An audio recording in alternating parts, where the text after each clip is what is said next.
Hello everyone and welcome to another complimentary Green Tech Media webinar. Today's webinar is part of a series of webinars we've been doing with PA Consulting through the year to help keep professionals in the grid modernization, energy storage and utilities markets stay informed through research and analysis on the latest technology and market trends. Today's presentation, The Effect of Brexit on the Great Britain Energy Market, is brought to you by PA Consulting. We'll be hearing from a couple of leading energy and utilities experts from PA Consulting on this webinar today. There's so much uncertainty around the timing and the extent of exit or Brexit. And in fact, today's High Court ruling this morning threw another wrench into the works, which in fact has required the Parliament to step in before the Article 50 can be triggered by UK to set the Brexit activities in motion. I'm Ravi Manghani, Director of Energy Storage at GTM Research, and I will be moderating today's webinar. Green Tech Media delivers business-to-business news, market analysis, and conferences that inform and connect players in the global clean energy market. Our coverage extends across the clean energy industry with a focus on solar, energy storage, and electric utility markets evolution. GTM Research is the market analysis and consulting arm of Green Tech Media. You can stay informed by reading the news on greentechmedia.com and find out more about our research coverage by visiting gtmresearch.com. A couple of housekeeping notes. I'd like to take a moment to go over the screen that appears in front of you. You'll notice several widgets at the bottom of the screen that may be of interest to you during today's webinar. The green folder contains a link to download a copy of the slides from today's webinar. You can also share this webinar through your preferred social media channels by clicking on the Share widget. Speaker bios are accessible from the blue widget next to the GTM logo. Most importantly, please note the Q&A module on the left side of your screen. At any time during today's presentation, you can submit your question for our speakers. We will be doing a Q&A at the end of the presentation, so please keep your questions flowing through the Q&A module.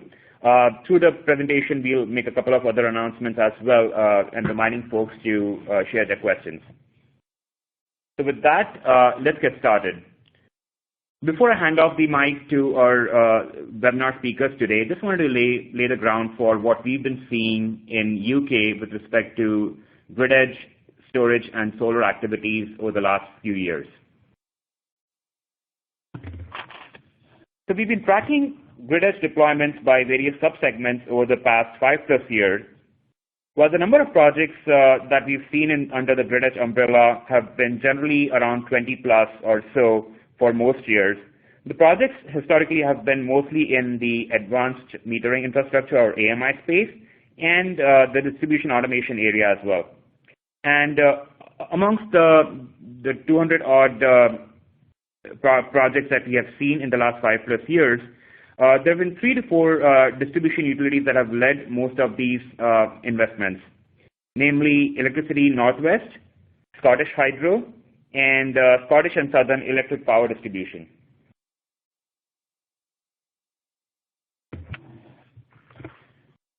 Within the grid edge space, the energy storage market is relatively small in UK, especially if you take into consideration the size of the US energy storage market.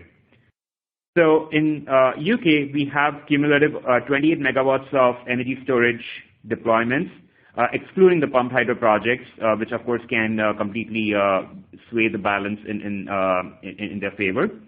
So roughly speaking, UK deployments have cumulatively been around 5% of the US energy storage market. Majority of the recent deployments in UK, or rather recent developments in UK pipeline, has come from the 201 megawatt National Grid Enhanced Frequency Response tender, which was very recently announced. Now, keep in mind, Brexit's impact on energy storage in particular currently appears to be inconsequential. But if regional market integration, especially the interconnection projects, are hampered as a result of Brexit, we could see some medium-term opportunity for storage as a technology to help enable more reliability as well as renewable integration. Talking about renewables, So 2016 has been, in fact, 2015 and 2016 have been big years for solar, in particular in UK. Today, in fact, in 2016, we expect about 2.2 gigawatts of solar to be deployed in UK. That would have UK ranked as number 5 for the year 2016 globally. And in terms of cumulative deployments, we expect about 9 gigawatts of total deployments cumulative by end of 2016.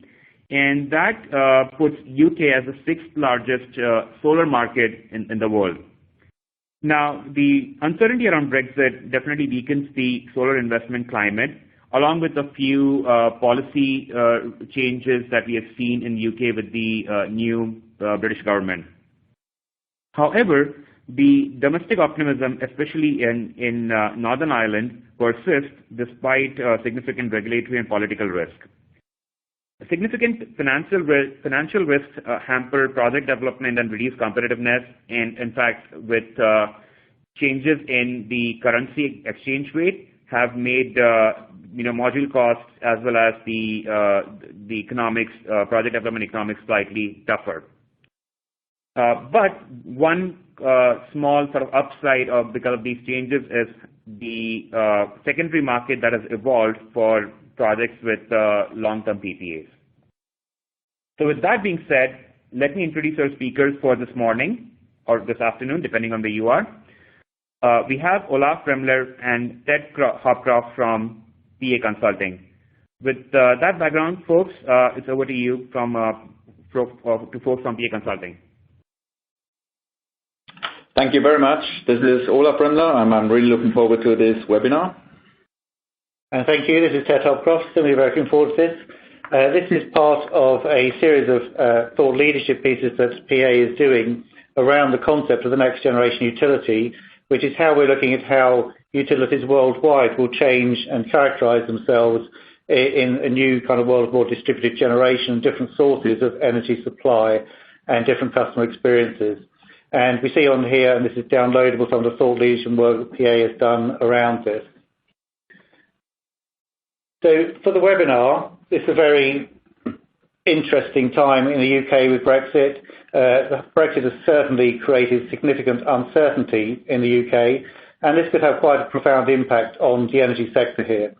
So as part of the work we've done in a big change before, in particular around things like the financial downturn in 2008, really stressed to us the importance of different stakeholders looking at scenarios that may occur and working out how they adjust their strategies and work through those scenarios. So as part of this work that we've done, we're looking at those scenarios and how that they work. So as part of this webinar, we now want to look at what are Brexit and what are the generic impacts, what are the implications of that for the utility sector, what's the current state of the market, what are the key policy decisions that the UK and the EU both need to take with regards to Brexit, and how do those inform some of the scenarios. And we then go on to take those scenarios and use PA's Future Worlds methodology to look at how those may pan out. Just a quick word on terminology. You'll hear us talk about the GB energy market. So that is England, Scotland and Wales, which are geographically obviously joined and which have a similar, same regulatory basis and energy market basis. You'll hear us talk about the UK, which includes Northern Ireland, which is geographically separate and is working towards an integrated market with Ireland. So we will talk about primarily the GB energy market, but in terms of Brexit itself, decisions on Brexit are actually made by the UK government. So a couple of fast facts on Brexit. I think this is probably known to most. It's useful just to go over. The UK has been a member of the EU since 1973. Originally, this was a common market, but there has been gradual moves towards monetary, legal and political union over the years. So what that means for a country like the UK is that an estimated 65% of UK law and some 12,000 regulations actually derive from the EU. Those are estimates from a group called Business for Britain. So what that means for us looking at Brexit ahead is that we now have opportunities to potentially change some of that law and some of that regulation to look at how we address the overall energy needs in the UK and the energy trilemma. So on the 23rd of June, the UK voted to exit the European Union, and that's commonly termed Brexit. The Brexit process is kicked off by the government triggering Article 50. And as Ravi said earlier, today there was a High Court judgment that says that the government can't actually do that without the approval of Parliament. So that potentially may mean a further delay, but really just highlights the whole uncertainty around the timing and process, which the UK is tussling with, and of course Europe is also tussling with in terms of the Brexit process. But certainly a process that could take a good 2 years to work through.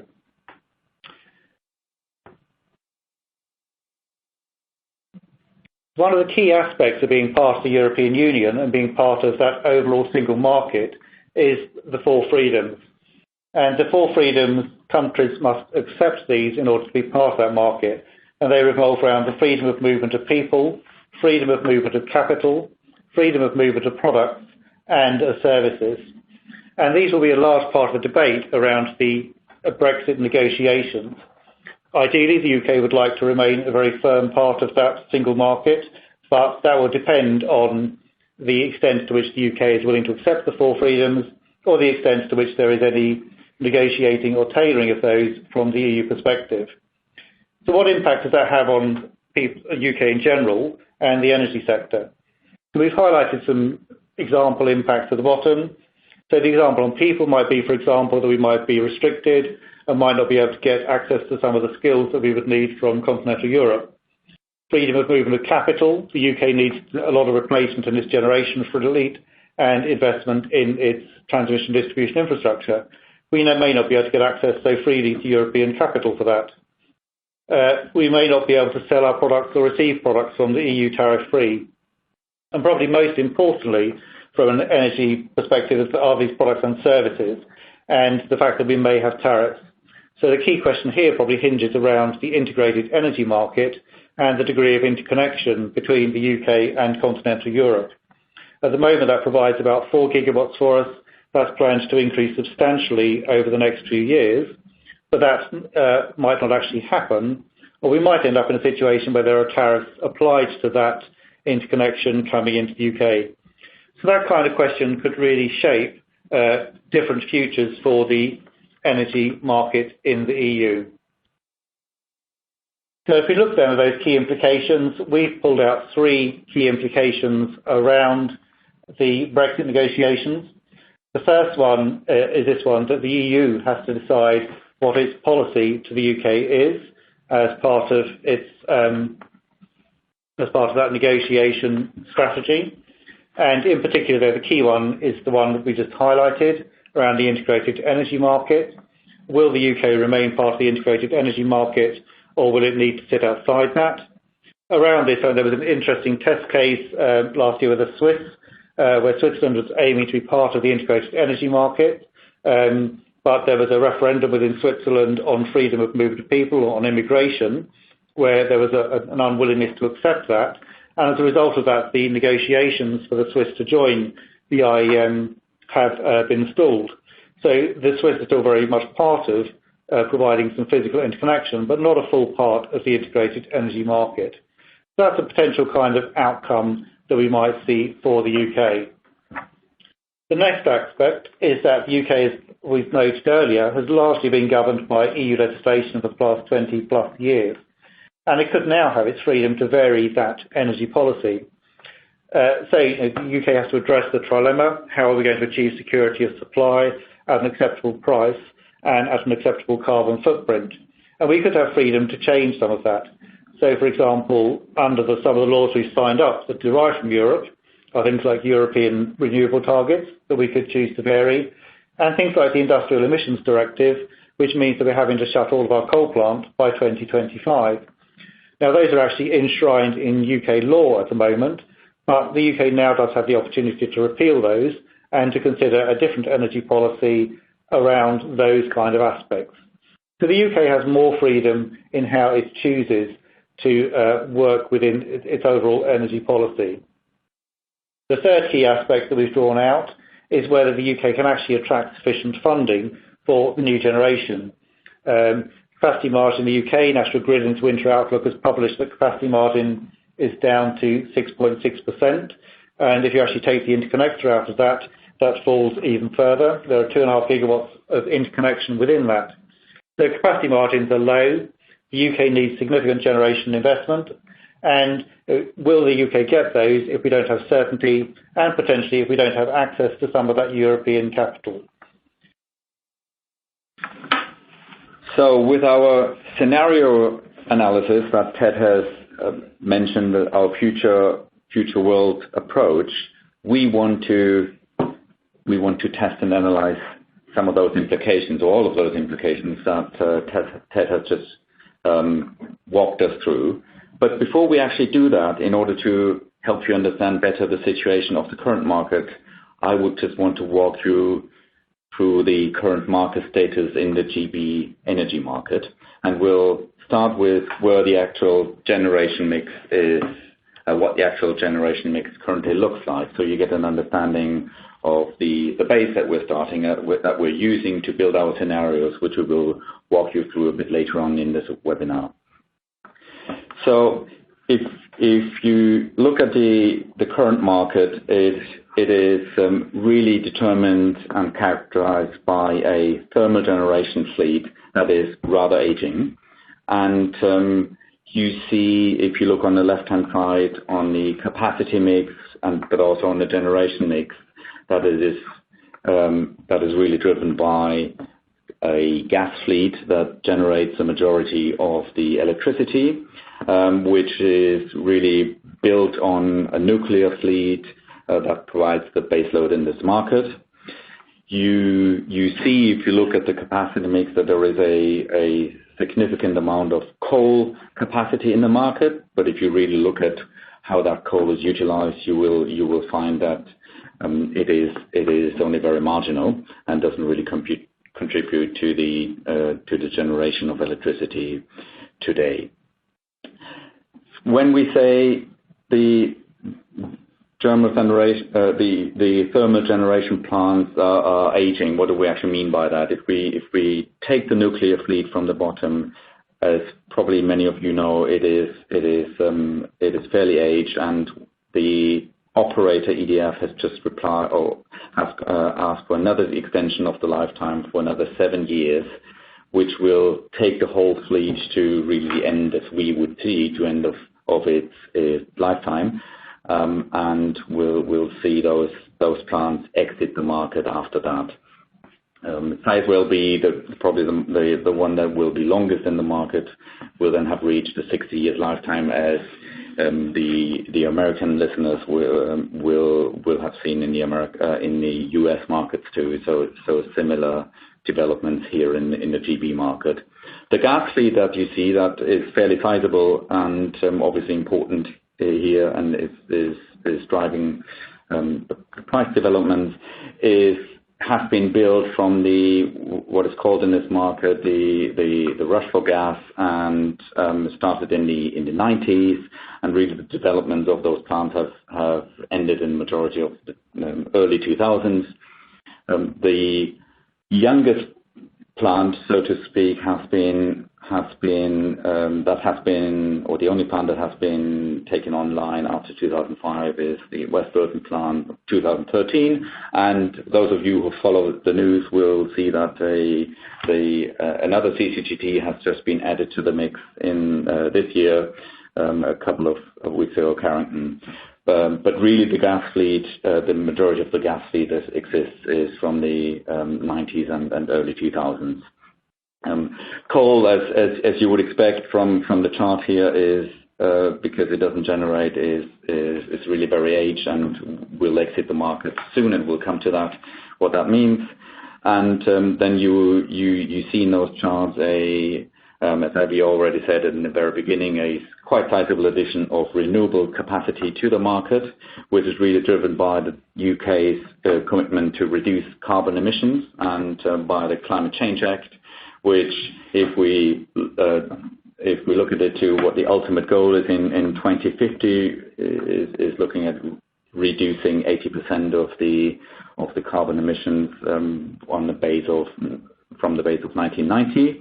If we look at the more closer target of the 2020 the UK have committed to reduce 35% of the 1990 carbon emissions, and it is very well on achieving those targets. Whereas if we look forward until the early 2030s, the target will increase to reduce by the carbon emissions by 57%. So in our scenarios, we'll take that into account on what that likely means. Just turning on and looking a bit more specifically on interconnection and nuclear and coal. Ted already mentioned it in the beginning. There is already a capacity of 4 gigawatts of interconnection, and you see that on the left-hand chart with the black lines, where the GB market is interconnected to the Netherlands, to France, obviously to the Republic of Ireland, and also Northern Ireland. But then there is quite a sizable amount of projects in the pipeline to increase the interconnection capacity up to 16 gigawatts, and you see interconnection projects to Norway, to Denmark, again to Netherlands and Belgium, and 2 more projects to France. There is a cable also, the Greenlink cable to the Republic of Ireland, and we probably touch on that, what Brexit might mean for that if interconnection is going to be limited in one of our scenarios. So we will, in the scenarios that we'll later on see, we will make different assumptions on how those 12 gigawatt of additional capacity are added to the market.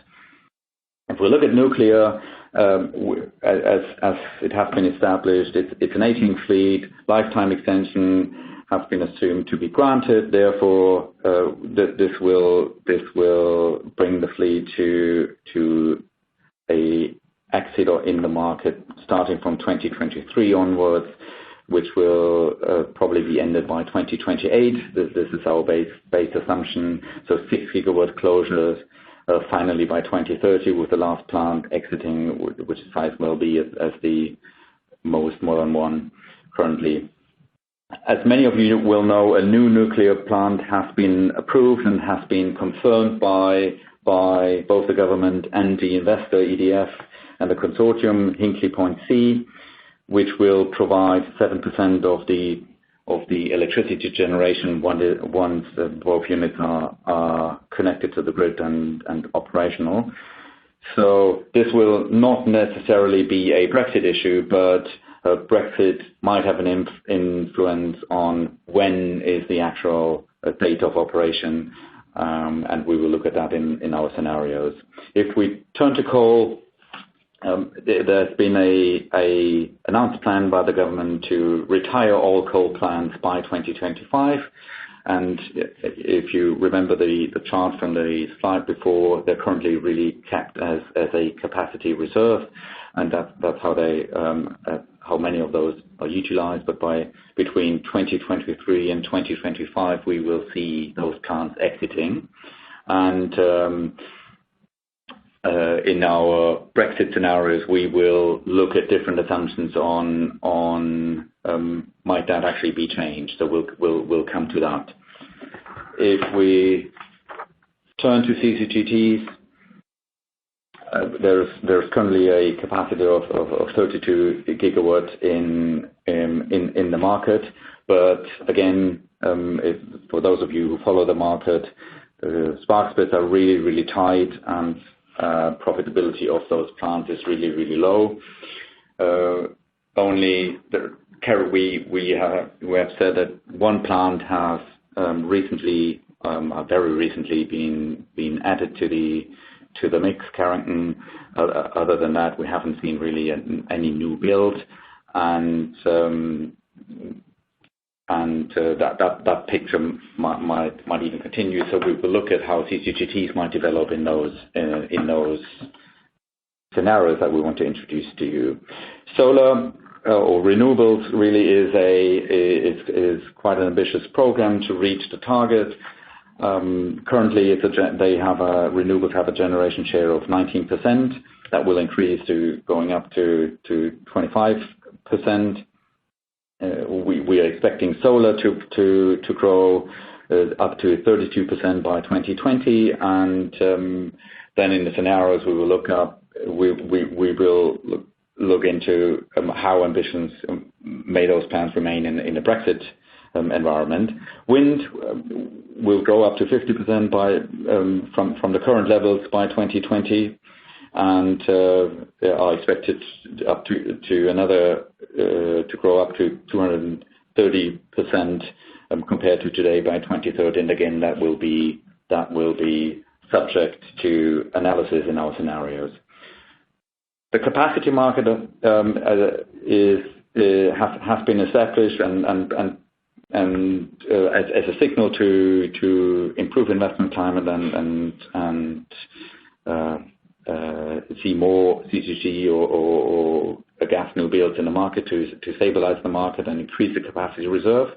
So far, that hasn't happened, and we will look in the analytical results on how those Brexit scenarios might evolve and what that means. That's probably enough said as to set the scene. Let's just take you through what policy might mean and how from that then on we have formed the scenarios. So as I said earlier, when we looked at industries in change, and in particular from our work with the financial crisis, really stressed to us the importance of scenario planning, looking at what scenarios might occur, how you can plan for those scenarios, and how you can work out how you move between the scenarios if they actually evolve differently to what you expect. So as we looked at this work, energy policy is clearly going to be a huge driver over the scenarios, the different policies that are taken by the EU and by the UK, and how within that policy environment, governments will seek to create the right certainty for the investment to take place that is required in the UK. And then in turn, what that might mean for what the ultimate generation mix looks like in the UK. So we asked ourselves, what are the key policy levers, policy dimensions that come into play in this situation? And we really landed on two. The first one really hinges around the results of the negotiations of Brexit in terms of our codependency with continental Europe around integration. And in particular here, as we've mentioned a couple of times, the key aspect of this is the relationship to the integrated energy market and what that means for interconnection to the UK. So on one axis, we saw a very strong codependency with the EU. At the other axis, we saw actually the UK would look further afield and really try and create much greater independence with a very broad international engagement and bringing in the best range of best-in-class technologies to suit the UK energy needs. The other aspect we looked at is what levers might the government choose to pull around the trilemma. And then if you look at security of supply, then you would say the government is not going to want the lights to go out. That seems untenable. So that doesn't seem like a feasible lever. Similarly, price is very sensitive in any energy market. And price as well, to an extent, is an outcome rather than a policy lever. So where we landed was that the key lever the government probably could actually pull here is the commitment to the green agenda. And would this be a very strong commitment where we abide not just by the letter of the commitments made so far, but the spirit as well? Or might this be a more de minimis approach where actually we need to look more at that green agenda and to consider how the targets are met and whether indeed the targets might actually be changed? So we framed those as the two axes for our scenarios, and then we created 4 scenarios and modelled the results of those to see what they would mean for energy provision in the UK and for how well they would support the energy trilemma. So this is now shown on this axis. So at the top we see a very strong green commitment. At the bottom we see that weaker green commitment. On the left-hand side we see a very strong EU alignment. On the right-hand side we see a very strong international alignment. And within that we created these 4 scenarios, which we will take you through anti-clockwise. So the top left-hand scenario is a scenario we characterise as hold the course. Here we have a strong green commitment and a strong EU alignment. So actually that ends up being very much like the current energy policy that we have, notwithstanding that within that energy policy there are still gaps and risks around those different elements of the trilemma. The bottom left, we then characterise a scenario called light green. So we retain very strong EU alignment and linkage with the IEM, but we actually weaken some of the green commitments in order to address some of our policy and some of our energy challenges. On the right-hand side, we've characterised a scenario as back to the future, which is about probably, again, weakening those green commitments, so retaining aspects like coal for longer and working on that. And at the top right, we have a scenario which we characterised as Brave New World, which is really taking the best of international technologies and using that to maintain our strong green commitment and push energy supply forward. So let me take you through the upper left-hand corner world, the hold the course world, which, as Ted has briefly introduced, is really staying very similar to the current environment in the energy market and GBE. So just to reiterate, the key parameters characterizing this world are really that the GB market will build the interconnectors you have seen on the previous slides, and we will raise interconnection capacity up to 15 gigawatts. Another assumption that has been applied to in this world is Hinkley C will be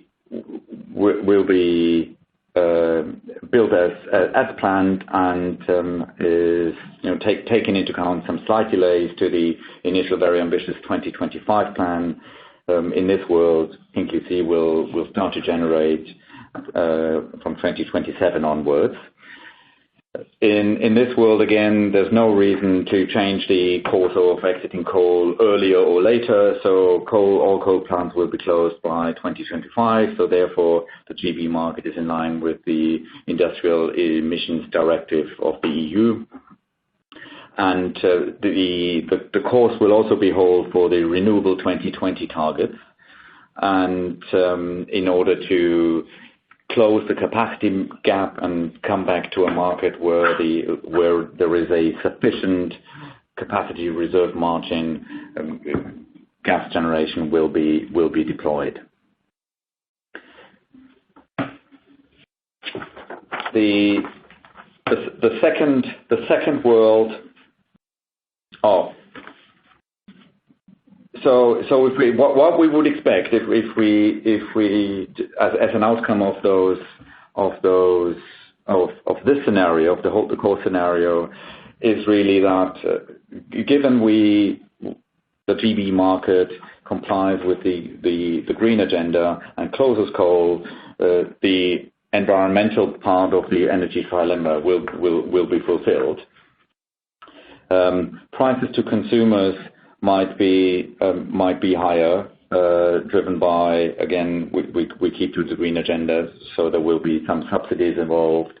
Gas there's more gas to come into the generation equation. Therefore, that increases the wholesale market price, and energy security will be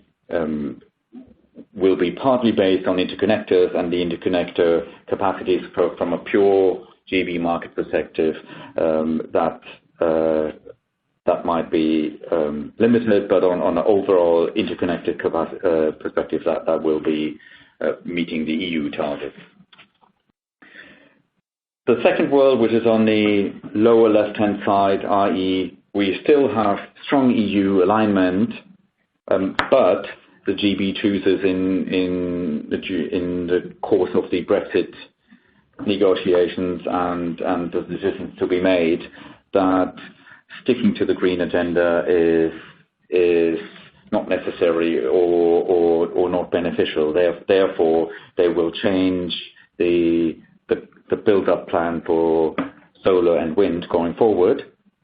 then what would that mean as an outcome? So in this scenario, again, we have interconnectors built in the same way as in the scenario before. The Hinkley C will be online from 2027 onwards, so no change there, and again, coal closed.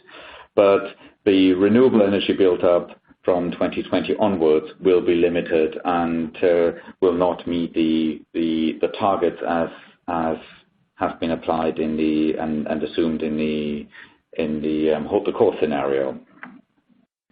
So in this respect here, given that there's less renewables in the market, so the main change really to the hold the core scenario will be there's a from an energy trilemma perspective, there is a lesser or more compatible, a less competitive view on environmental sustainability. Thank you, Olaf. I'm now going to take you through the two scenarios on the right-hand side.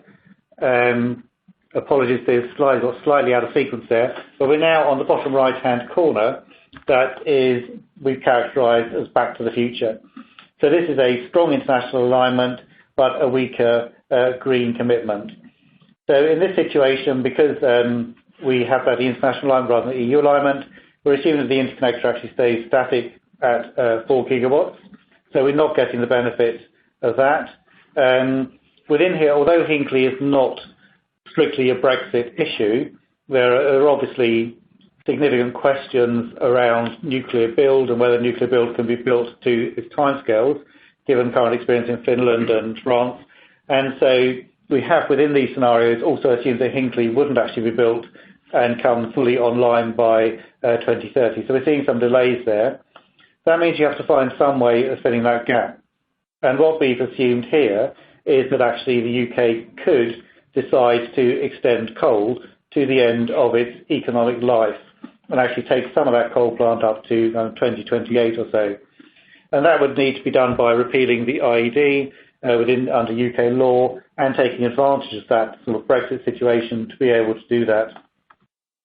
We've also assumed under here that there'd be more limited renewables and that actually gas would be used to fill the gap in this particular situation. So this then is characterised in that way. The outcomes of this is we'd actually see on the modelling output this gives a lower price to consumers, should provide stable energy security, but obviously the weakest scenario around the environmental sustainability aspect because of the dependence on coal and gas within this scenario. So that we characterise as back to the future. Moving to the top right-hand corner, this is our brave new world. So in this situation, we do hold fully to our green commitment, and we also have that strong international alignment. So we're really taking advantage and building on this best international technologies to expedite what many people see as a new energy paradigm. Far more distributed generation, far more local generation, response on renewables, being able to use storage. And within this scenario as well, for the other scenarios, we've held demand constant, but we've assumed here that demand would actually fall a little based on the fact that the government policies around things like smart metering, heat initiatives, energy saving would actually have some degree of cutting overall demand through this. So in this scenario, the interconnector stays static. Hinkley similarly is delayed, but we do close coal in line with the IED by 2025, and we still meet our renewable targets for 2020. And we do that by this major expansion in the other technologies that will provide support across this scenario. And we also assumed within here that we would bring some modular nuclear in from to supplement while Hinkley is delayed, while Hinkley is awaiting. So that's the four scenarios. What we then did was we took those scenarios and modelled them to see what results they would actually drive. For this scenario, as you can see, this gives a higher price, moderate energy security, but very good on sustainability. So Olaf will now take you through the key results that came out of those modelling exercises. Right. So on the the slide you see, we're trying to look at it from an environmental perspective and how different plants are really utilized in the markets or in those four scenarios. And to start off with, we are looking at how interconnectors are actually deployed, and because, as you remember, there's a quite significant difference between the course light green versus the Brave New World and Back to the Future scenarios, where interconnection capacity is completely is fairly different, and therefore you're not surprised to see, if we look at the 2030 net imports, that the course but also the light green are showing significant volumes of imports, whereas in the Brave New World and Back to the Future scenarios, GB is much more an island in terms of the electricity market than it is expected to develop in the more aligned scenario to the EU. Most interestingly, if we look at the utilization of the plants that are existing in the market and that are going to be built, you will see that the existing CCGT fleet throughout all scenarios is still showing a decreasing utilization over the periods. However, in the Back to the Future scenario, where coal is kept a bit longer and where less renewables are being built, we see stable utilization rates up until the mid and 820s of 40% of the existing fleet. And if you look at the green line, which is representing the utilization of the new build CCGT, that actually shows some real economic sense and a high utilization. So a situation that was almost a situation that was in the market during the rush for gas. Whereas in all the other scenarios, you see a fairly low, a much lower utilization of the new builds, and also you see the new builds entering much later into the market, mainly driven by the assumptions around the renewables that being deployed and existing capacity being exiting the market. So if we look at it from a security of supply perspective, which is shown on the next slide, how does the generation mix really change in a bit more detailed view?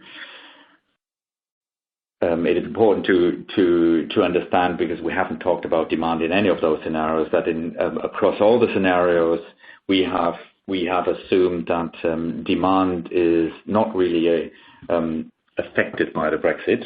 So in order to make effects on the generation fleet much more visible, so the assumptions in our analysis for all four scenarios is really that the demand is stable, driven by two forces which kind of offset each other. We see a decreasing trend of electricity consumption based on high energy efficiency and a continuous shift towards a more service-based economy. And then the opposite effect of increased electrification of different paces probably in the scenarios, but still increasing due to the transport sector, i.e. electric cars, but also conversions in the heat sector. If you look at the left-hand chart on how the fleet changes, you see on the upper chart the actual mix in 2030 of the generation fleet, and you see in the lower hand charted on a derated on a derated chart how plants have exited or have entered the market by 2030, so you get a better view on what the parameters and decisions that we have linked to the 4 different scenarios, what impact they actually have on the different types of capacities to be added or not to be added. And you will see, as one of the notable differences throughout the scenarios, that the Back to the Future scenario, i.e. the one where coal is extended and interconnection capacity new interconnection capacity is limited, you not surprisingly see that the capacity gap that exists is being closed by combined cycle generation, as we also have implied in this scenario that the renewable agenda is less progressive than in the Hold the Course or Brave New World scenario. Therefore, you might not be surprised to see that in this scenario it's really a move back to the almost good old times of CCGT running the show in the market. In all the other scenarios, and notably really in Brave New World, but also in Hold the Course and in a similar fashion in the light green, given the green build-ups, either wind or solar, and you see some difference on how capacity is added in wind and solar on this chart. This really drives a demand for flexible generation to meet to stabilize the system with increased intermittency in the system, and therefore we will see OCGTs being added to the market or reciprocating engines in a quite a different fashion than we see in the Back to the Future scenario. If we turn to the consumer price as the last element that we have looked at, and in the interest of time, probably a bit shorter, so we have time for discussion. For all scenarios, on the upper left-hand chart on the slide, you see slight increases in price, and you see some sort of price convergence. The one scenario that really sticks out is the Brave New World scenario, where you see the wholesale price really differ from 2025 onwards, compared to the other 4 scenarios where we see a quite significant decrease of the wholesale price, really driven by an aggressive build-up of renewable generation in the market, by a assumed cost reduction of the technology that is applied, because that was one of the big drivers for Brave New World, is applying the best technology around the world. So we see a quite significant cost reduction, which decreases the LCOE and decreases the wholesale price as such. And also we will deploy the lowest cost technology in order to stabilize and manage the system. We have also looked, because that is key from a consumer perspective, on what does that mean, how does that translate into the consumer price, because obviously the wholesale price not necessarily is one-to-one translatable into what that means for the consumer. And the lower hand chart on the left side of this slide shows you with the first 4 bars what is the wholesale price, and then with the second 4 bars really what does that mean for a consumer if we translate the necessary subsidy costs that are necessary to build renewable generation in the way that we have assumed in the 4 scenarios, but also to allow the new technologies to come in. What does that actually mean to the price of the consumers? And interestingly, at least from our perspective, and probably good to have a debate about that, is the highest impact on the consumer price is really the Hold the Course scenario, and whereas you might have accepted that this is the Brave New World scenario, but the Brave New World impact of consumer prices is the yellow right-hand box or right-hand bar on this chart. So that is significantly lower than the consumer price that we would see in the hold the core scenario. So what this analysis shows that Brexit, the discussions or the implications that Brexit might mean to the market is not necessarily in all cases bad for the consumer, but there might be some elements that actually improve the consumer situation, and that should be taken into account, especially in a world that hopefully from a European perspective doesn't end in a Brexit, but really remains the Britain in the EU. And if we apply some of those learnings from the scenario to the existing world, then even the consumer will have positive impact. Okay, thank you, Olaf. We set out on the next slide some of the key things we think businesses need to do to plan to win, and some of the lead indicators. But I'm going to pass on that so that we can move on to questions, because I'm conscious of time. The slide is fairly self-explanatory.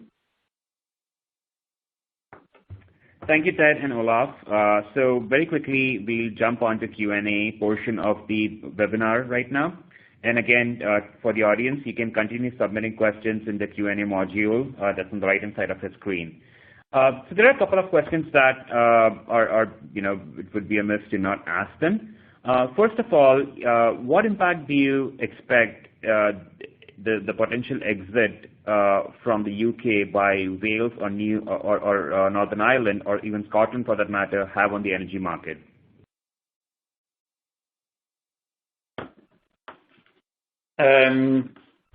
So that is part of the uncertainty that surrounds Brexit.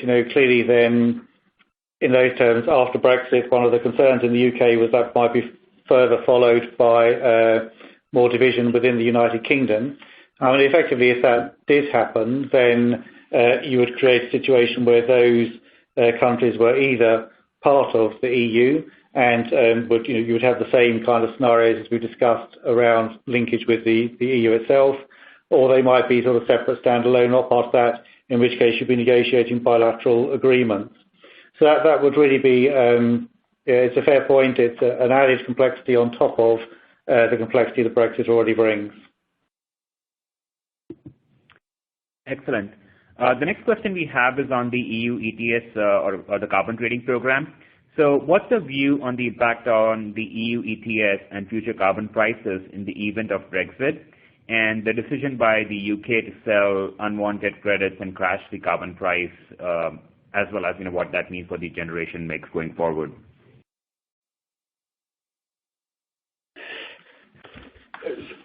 So the view that we have taken here is that the situation that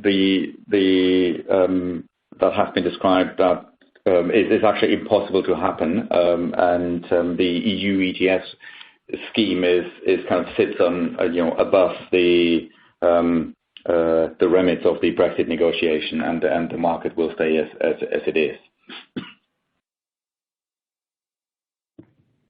And so if I understand you correctly, that's going to be independent of which of the four possible scenarios emerge as reality.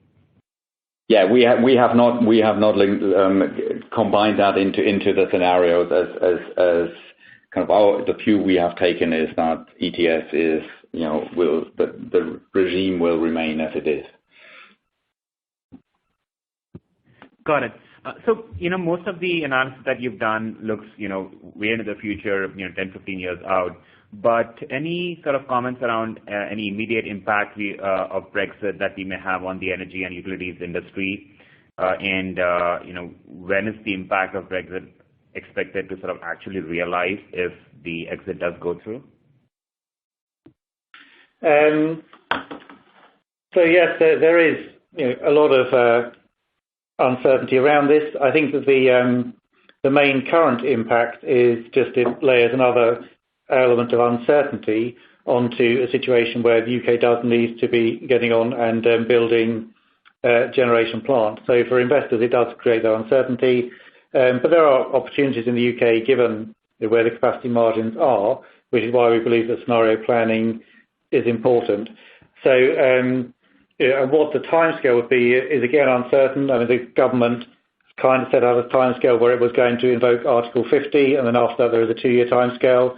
The High Court ruling today again highlights that uncertainty, saying that actually the government doesn't have the virus to make that decision, and that would need to go through Parliament first. That then raises the question, well, what goes through Parliament? Do you repeal the European Communities Act of 1972? Do you amend it? Do you take something else through Parliament? So that will potentially delay that further. So those timescales are uncertain. That does create uncertainty for the generation build in the UK, and it raised sort of more uncertainty around that. It's quite interesting that over the last month we have seen outages in the French nuclear fleet that have created some quite substantial reductions in the UK in terms of generation, and we've actually seen the UK being a net exporter to France for quite, I think, 19 days in October, whereas over the last 3 years we've only had 2 days a month as the previous maximum. So that's quite an interesting kind of view for the UK of what the world might be like if you're not part of the IEM.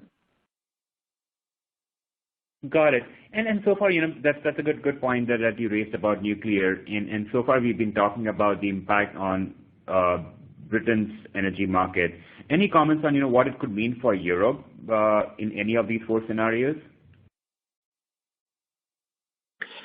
Yeah. So really, if we look at those scenarios, the hold the course and the light green that have increased, that follow the build-up of the interconnection capacity. So in those scenarios, for Europe, there wouldn't be much difference. Whereas in the more rigorous scenarios where Britain almost cuts some of those lines, literally or figuratively speaking, that will have an impact, obviously, on the continental generators and their ability to use other markets, to arbitrage between the markets, and to build up the generation capacity. It might also mean that for the renewable generation built up on the countries, Netherlands and the North Sea countries, which have or are currently looking through those interconnector projects to sell electricity from those renewable projects also to the GB market. That market would not be accessible. So that might have an impact on those projects. Yeah, so that's Olaf's correct. There's something like 10 gigawatts of capacity there that would largely be imported by the UK that would not necessarily be available. I think the other aspect that's just worth highlighting is the position of Ireland. I mean, Ireland obviously remains part of the EU, but Ireland is connected to the IEM via the UK, via the various interconnectors that come from France and the Netherlands to the UK, and then onto the interconnection into Ireland. So Ireland will have its own unique position to work around, depending on what the outcome of those Brexit negotiations are and where that leaves the UK as part of the IEM. Got it. So I guess we have time for one last question, and perhaps this is the most important or multi-billion-dollar question here. I hope you have a crystal ball ready in front of you. So which of these 4 scenarios, in your opinion, is more likely, or in other words, have you assigned any appropriate sort of confidence levels on any of these 4 scenarios? So we have run the scenarios past a range of people and a range of energy experts, both in ourselves, our clients, investors, and it's quite interesting that there is no real consistent view of where it will end up. If you look at the central axis, then that really is very uncertain as to where the EU negotiations are going to take you. And if you look at the vertical axis, then there is potential for a weaker green commitment, but there is a lot enshrined in UK law and in several places the UK has actually gone beyond EU requirements. I guess the one thing that probably does come out from the soundings and work that we've done so far is that people generally don't believe in that the Back to the Future scenario will occur. They can't really see that we would go back to that very strong thermal generation that repeal the IED and start sort of increasing greenhouse gases. So that one generally gets lower votes, but across the other scenarios there's a very, very even spread, and which really comes back to the final slide we didn't cover about monitoring and tracking those key lead indicators, really working out where you are and how you can see which scenario you're leading towards and the key things that might change and push you towards a different scenario. Excellent. I know I said that was the last question, but we just got one question pop up a few seconds back. That's closer to what we guys do here at GTM, at least on the solar side. Any comments on or guidance on how the renewable subsidies like ROCs and feed-in tariffs will get affected after Brexit?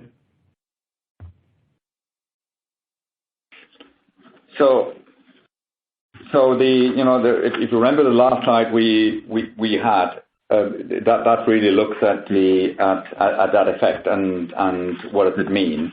In order to kind of follow the green agenda that we have assumed in the different scenarios, subsidies will be remaining in the market in order to build those.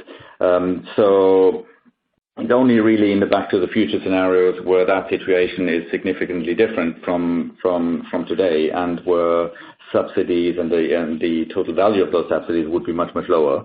But all the other scenarios in different varieties are impacting the number of subsidies. But I wouldn't want to just limit it on subsidies as such, as the analysis has shown. A more renewable and more efficient and technology-driven world might actually or will lead to a lower wholesale price, which therefore lowers the impact that it has to the consumer. So in short, subsidies will remain in order to fulfill the three more progressive scenarios in any case. Excellent. Thank you so much. That brings us to the end of today's presentation. I'd again like to thank Olaf and Ted and their partners at PA Consulting for making this discussion possible. This presentation will be available for on-demand replay for 3 months on the GTM website.